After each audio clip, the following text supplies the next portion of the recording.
All right, so today I'm going to teach you how to do some graphing with Microsoft Excel. I've opened Microsoft Excel here. I'm doing this in 6th period on September 8, 2014 in Physics 1. So here I have some data.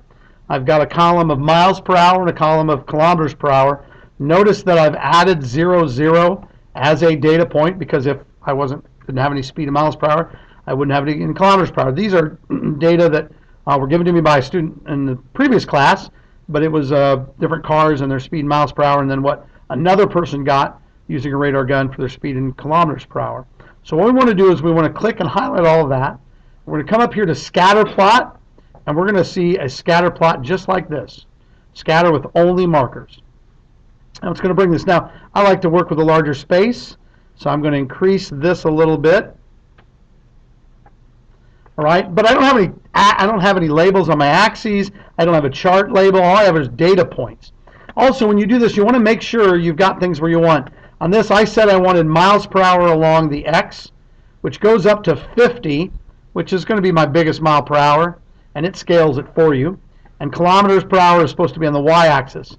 If these were different, I would want to switch these columns before I did insert scatter plot. Now up here under chart layout, they have some preset ones that are pretty nice. And I'm going to click on chart layout right here. And now it gives me a chart title. It gives me axis titles. And now I can click on each. And for example, right here, I can put MPH to KPH conversion graph. And I'm going to even put my initials to because if I print in this class, and for those of you in 6th period here, when we print, we're going to be printing to my laser printer in the back, and they're going to be coming out, and you're going to not know which one's yours and which one's somebody else's. So you're going to want to put your initials so that you know when you pull one out, oh, this is mine. All right? What should this axis be labeled? Anybody? This is the KPH.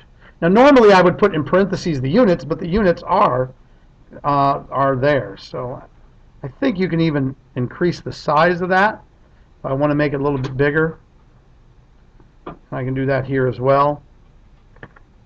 I put MPH down there. We'll make it the same size, 16 font. All right. And then I only have one series, so I'm going to get rid of it. I only have one set of data points. But let's say I had another conversion. Let's say I had a third person down there that was using a radar gun that measured in meters per second. I would have a whole other set of data points, and I would need to distinguish this series from that. But here I don't, so I'm going to click on this and hit delete, and it fills up the window. All right, now I've got my 00 point down here, and I've got all my data points, but I want a best fit line. So what I'm going to do is I'm going to write, and by the way, if you want to change the size, I think you can even change things like, I think you can, if I want to get these bigger, can I do that? Format axis. Anybody see how I would do that? See what happens if I make that bigger. Yeah, there we go. Just to make it easier for you guys to see. All right, so now what I'm going to do is, and this is the most important step, I'm going to go to a point and right-click. I'm going to highlight all the points, and I'm going to go Add Trendline. Now, it brings up this menu, and there are lots of options here. Some of them are ones we talked about in class the other day. Polynomial, linear, logarithmic. We want a linear regression. And we want to set the intercept. We want it, not only do we want 1, 1, or 0, 0 as a point, we want it to go through 0, 0. So I set the intercept, and I want to see the equation on the chart. Now, if you have Apache or another software that's the Office Oxygen, I don't know how to do it for that, but I'm sure you can find a video similar to the one I'm making now about how to make a linear regression line. Now, I simply hit close, and we've got it there, and I want to see that equation and make it a little bit bigger. So I'm going to go ahead and change the font of that so everybody can see.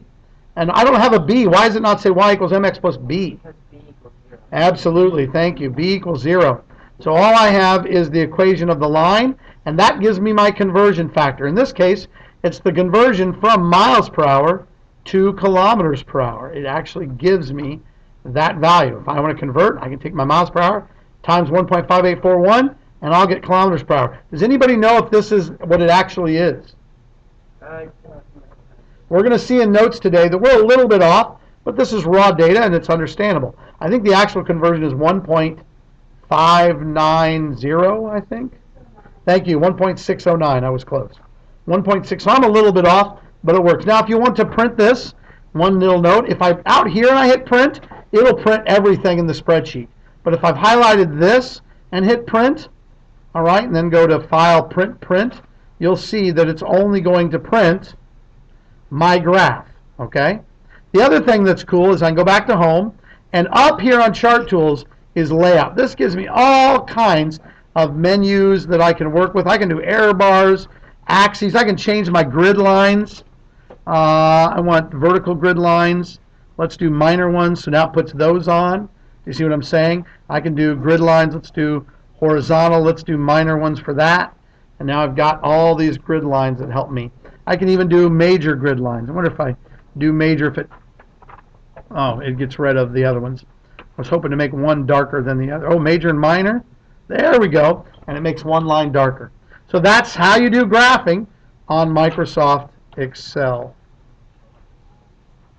I got to figure out how to end the video. You guys see a function F10?